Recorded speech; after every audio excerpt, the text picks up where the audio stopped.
లెక్క మనం చూసుకున్నట్లయితే వాటిని లెక్కించేవారు కూడా సరిగా ఇప్పటి వరకు సరైన లెక్క కట్టలేదు.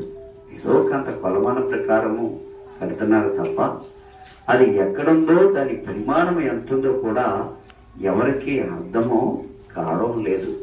అయితే దేవుడు ఈ వాక్యమును భూమి కంటే ఆకాశం ఎంత దూరం ఉందో, దేవుని యందు భయభక్తులు కలిగిన బిడ్డలకు అంత ప్రేమ అధికముగా ఆయన చూపిస్తాడని దైవవాక్యము స్పష్టంగా తెలియచేయబడుతుంది. అయితే ఆయన ప్రేమలో మనము పాలు పంపులు పంచుకుంటున్నామా? ఈ ఇంత ఉన్నతమైన ప్రేమ నువ్వు పొందడానికి ఆశపడుతున్నావా? ఇంత ఈ అద్భుతమైన ప్రేమను ఆయన్ని ప్రభువా ఈ ప్రేమ నాకు కావాలని ఏనాడైనా నీవు అడుగుతున్నావా అనేది ఈ వాక్య భావం యొక్క భావం అన్నమాట. దేవుని స్తోత్రం చెప్దామండి. హల్లెలూయా. మరో మాట మీరు చదువుకున్న భాగంలోనే, వాక్య పఠనంలోనే ఇక్కడ మాట అంటున్నాడు చూడండి. 13వ శరణంలో ఆయన చక్కటి మాట అంటున్నాడు.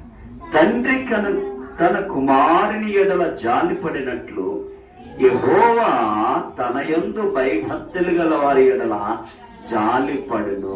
ప్రియులారా, మరి మీ సంటి బిడ్డల మీద, మన సంటి బిడ్డల మీద మనం ఏ రీతిగా అయితే జాలిపడి వారికి ఉదయము, మధ్యాహ్నము, సాయంత్రము మధ్యలో కూడా వారికి కావలసిన ప్రతి అవసరతలు వారి మీద జాలిపడి వారికి మనం ప్రేమ చూపిస్తూ వారు ఎదగడానికి మనం ఎంతగానో వారికి సహకరిస్తాం, జాలి పడతాం.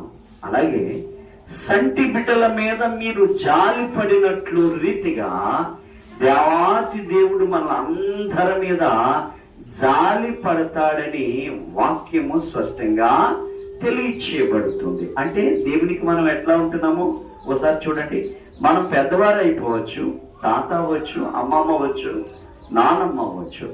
అయితే దేవునికి ఎవరైతే రక్షణ పొందారో, వారు మనసు పొందారో, ఎవరైతే బాప్తిజము తీసుకున్నారో, దేవుడిలో ఎవరైతే పాటల యందును, వాక్యమందును, ప్రార్థన యందును, ఆయన సన్నిధిలో ఎదుగుతూ ఉన్నారో వారే భయభక్తులు కలిగి ఉన్నారు.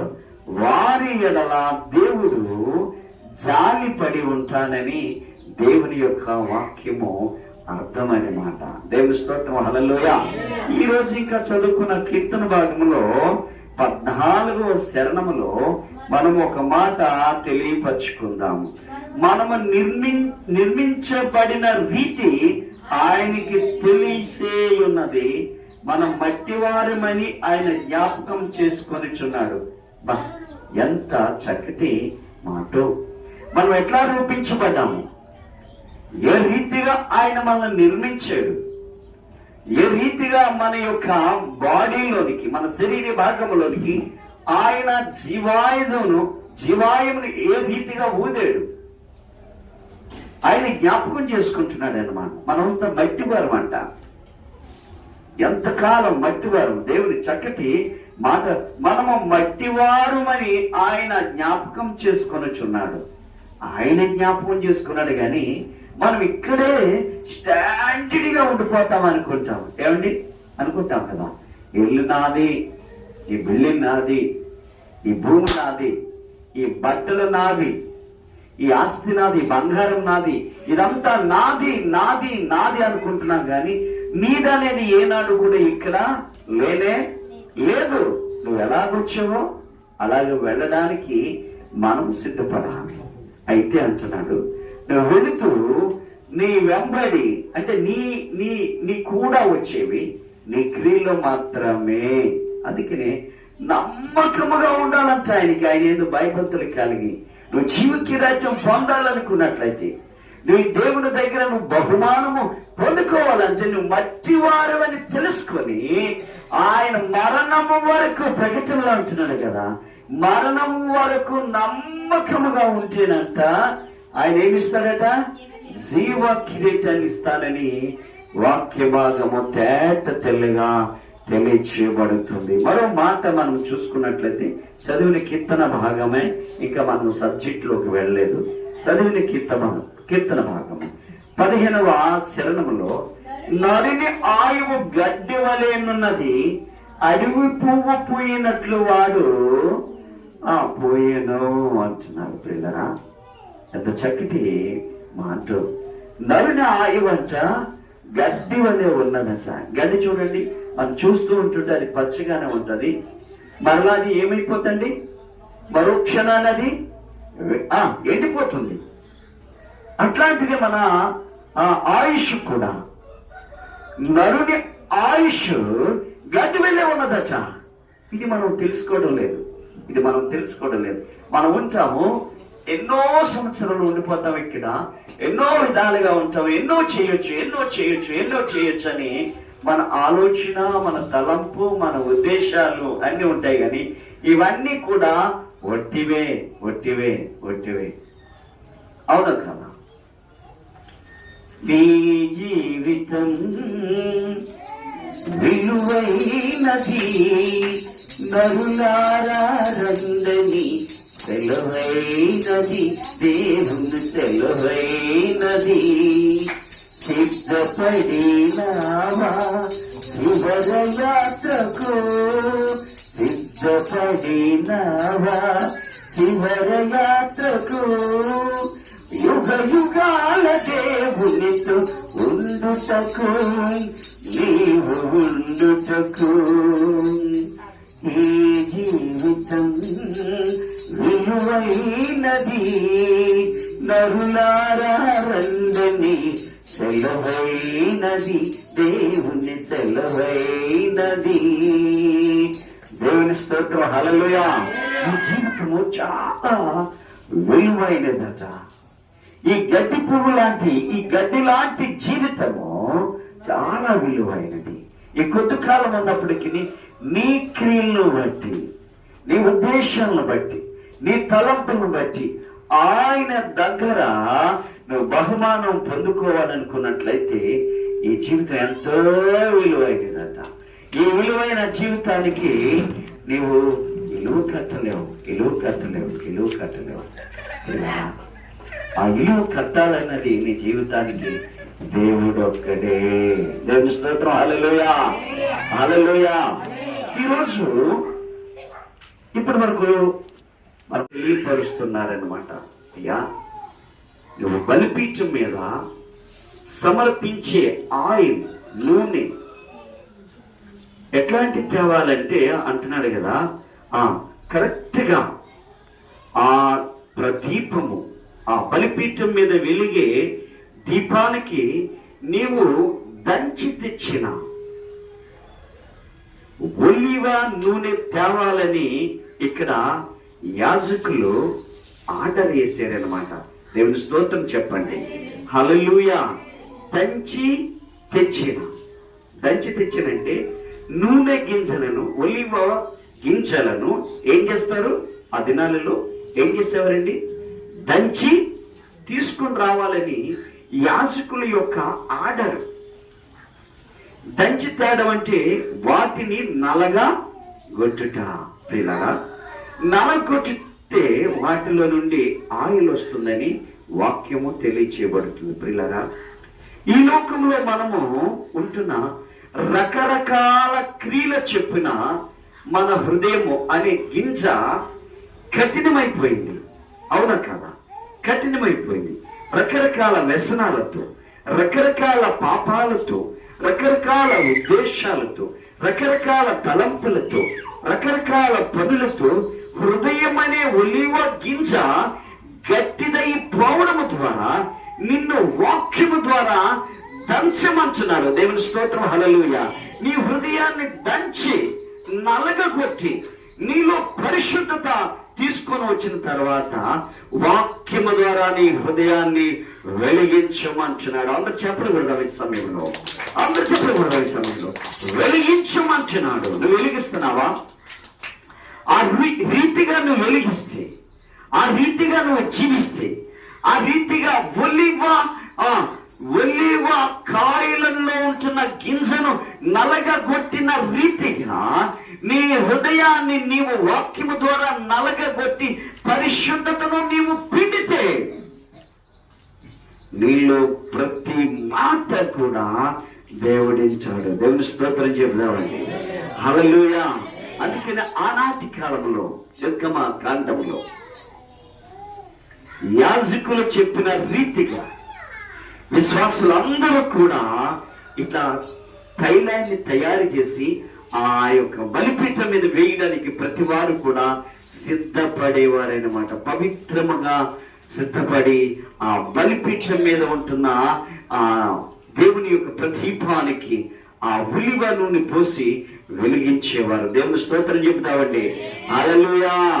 రెండవ మాట మనం చూసుకున్నట్లయితే 779వ పేజీలో కనపడుతుంది. జకరియా రాసిన గ్రంథము 4వ అధ్యాయము 14వ వచనములో చక్కటి మాట ఇక్కడ రాయబడి ఉన్నది. చదువుతారా?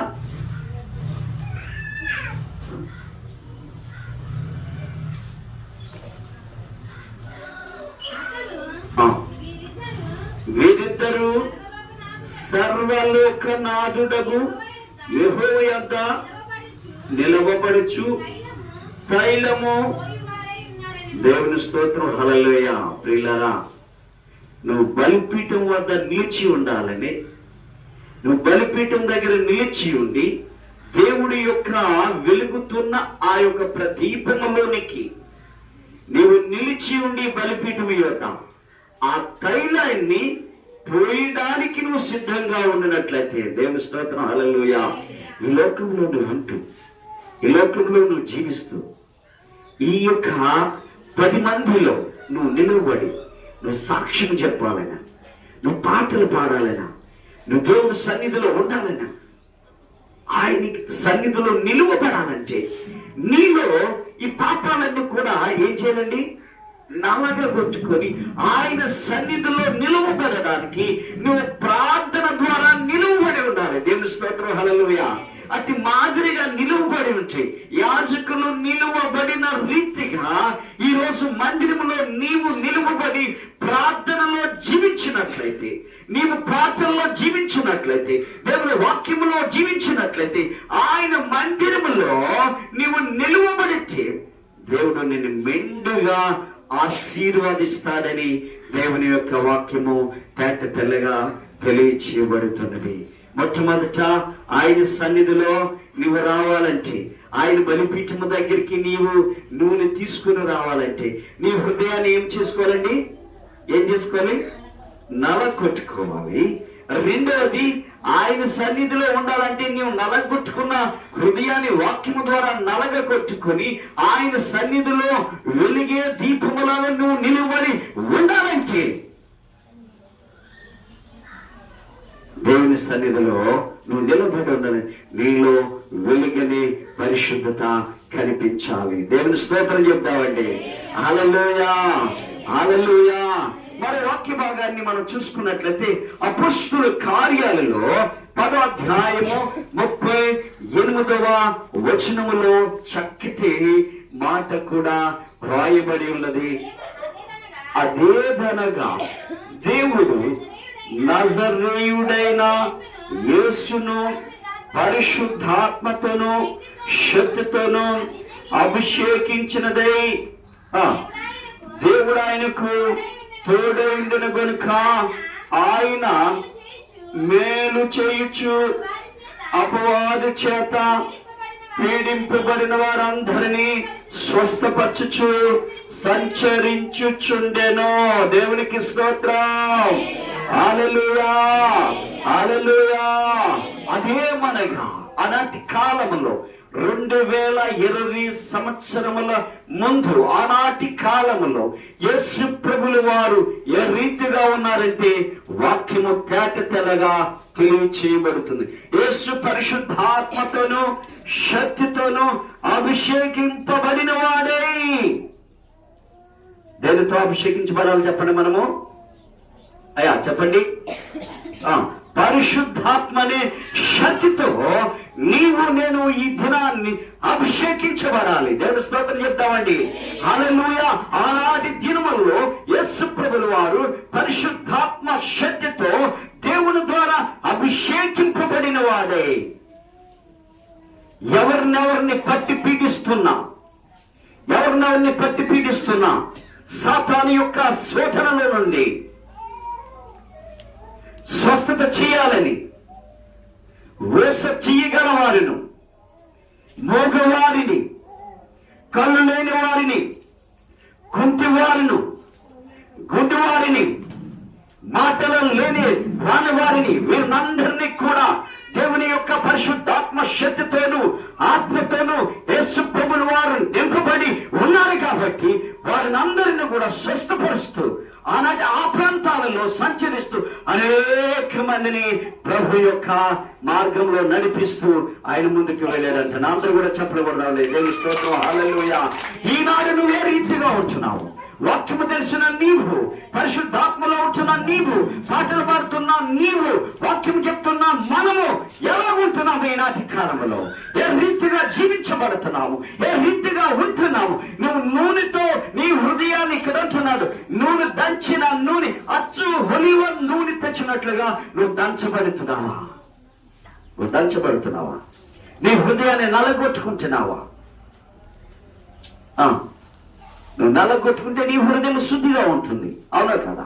నీ హృదయం ఎప్పుడైతే శుద్ధిగా ఉంటుందో, హృదయ శుద్ధి గల వారు ధన్యులు, వారు దేవుణ్ణి చూసేదరు. హల్లెలూయా. అలాగే హల్లెలూయా, హల్లెలూయా, హల్లెలూయా. హృదయ శుద్ధి గల వారు ధన్యులు, వారు దేవుణ్ణి చూసేదరు అంటున్నారండి. నీ హృదయం శుద్ధిగా ఉంటే, నా హృదయం శుద్ధిగా ఉంటే, నీ భర్త హృదయం శుద్ధిగా ఉంటే, నీ భార్య హృదయం శుద్ధిగా ఉంటే, నీ బిడ్డల యొక్క హృదయాలు శుద్ధిగా ఉంటే, నీ చుట్టుపక్కల ఉన్నవారు హృదయాలు శుద్ధిగా ఉంటే మీరు వెలిగించబడతారనమాట. దేవుని స్తోత్రం. హల్లెలూయా.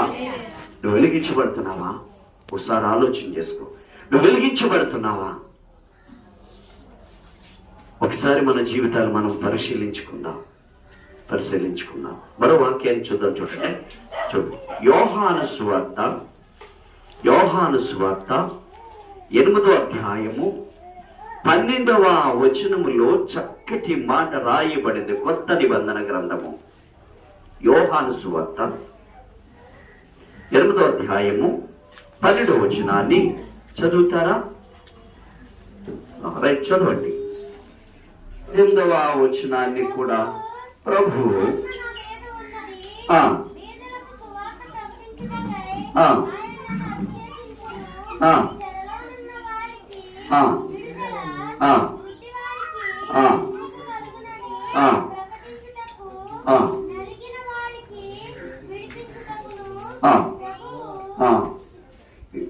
హితవత్సరమును ప్రకటించుటకును ఆయన నన్ను పంపి ఉన్నాడు. దేవుని స్తోత్రం చెప్తామండి. హల్లెలూయా, హల్లెలూయా. ఎంత చక్కటి మాట రాయబడి, ప్రభు ఆత్మ నా మీద ఉన్నది, పేదలకు సువార్త ప్రకటించడానికి ఆయన నన్ను అభిషేకించి ఉన్నాడు. ప్రియులారా, ఈరోజు వాక్య భాగము ఏమని మనం ప్రకటించుకుంటున్నాం? ఒకసారి అర్థం చేసుకుంటారా? నూనె అన్నమాట. ఏంటండి ఇవాళ భాగం? ఏంటండి? నూనె, పరిశుద్ధత, పరిశుద్ధాత్మ తైలము. మొదటి మనం అనుకున్నాము. ఒకటి నిర్గమకాండము 27:20 చూసుకున్నాం కదా. అచ్చు ఒలివ గింజలను నలగ కొట్టి ఆ తీసిన తైలము బలిపీఠం మీదకి తీసుకొని రావాలని వాక్యం అక్కడ బోధిస్తుంది. జకర్యా గ్రంథములో ఆ నూనె బలిపీఠం మీద నిలిచి ఉండి ఆ ప్రమిదల్లో పోసి వెలిగించాలని వాక్య భాగము మనం అక్కడ చూసుకొని ఉన్నామన్నమాట.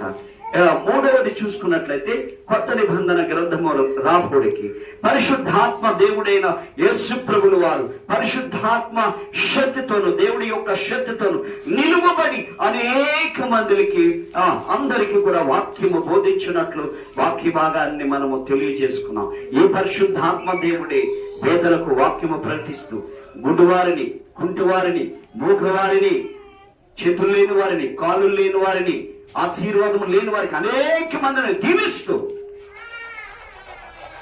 వారిని ముందుకు తీసుకెళ్లి స్వార్థ ప్రకటించినట్లు దేవుడి యొక్క వాక్యములో మనం తేటతెల్లగా చూస్తున్నాము. ప్రియమైన సహోదరి సహోదరుడా, ఈ ఉదయకాల సమయంలో నువ్వు తీర్మానం ఏంటి? నీ హృదయాన్ని నలగొచ్చుకుంటావా?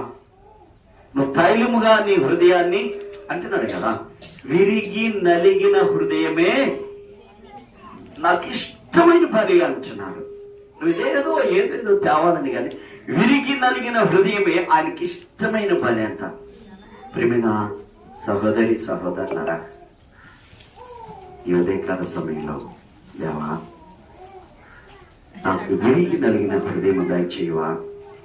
ఒకవేళ నీవు బాప్తిసం పొంది ఉండవచ్చు, నువ్వు రక్షణ పొంది ఉండవచ్చు, నువ్వు మారు మనసు పొంది ఉండవచ్చు, యేసులో నడుస్తూ ఉండొచ్చు, పాటలు పాడుతూ ఉండొచ్చు, వాక్యము చెబుతూ ఉండొచ్చు.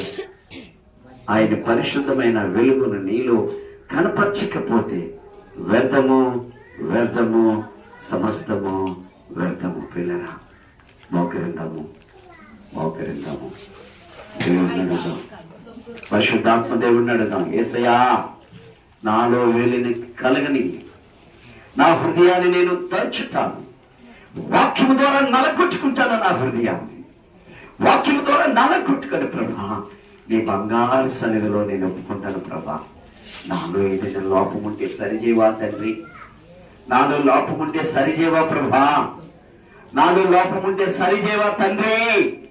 ఉదయకాల సమయంలో అడుగుతాము, ప్రతి వారు అడుగుతాం, అయ్యా నా హృదయాన్ని నలగొట్టు నీ వాక్యము ద్వారా. నానా ఉలివ గింజ లాంటి నా హృదయంలో ఉంచిన ప్రతి పాపము నలగొట్టి తీసివేసి నీ వెలుగును ప్రచురించి ఇతరులకు వెలుగుగా ఉండడానికి నన్ను నాలోని పరిశుద్ధాత్మని వెలుగు నింపుము అని ప్రార్థన చేద్దాం. ఈ సమయంలో ప్రార్థన చేసుకొని చూడగా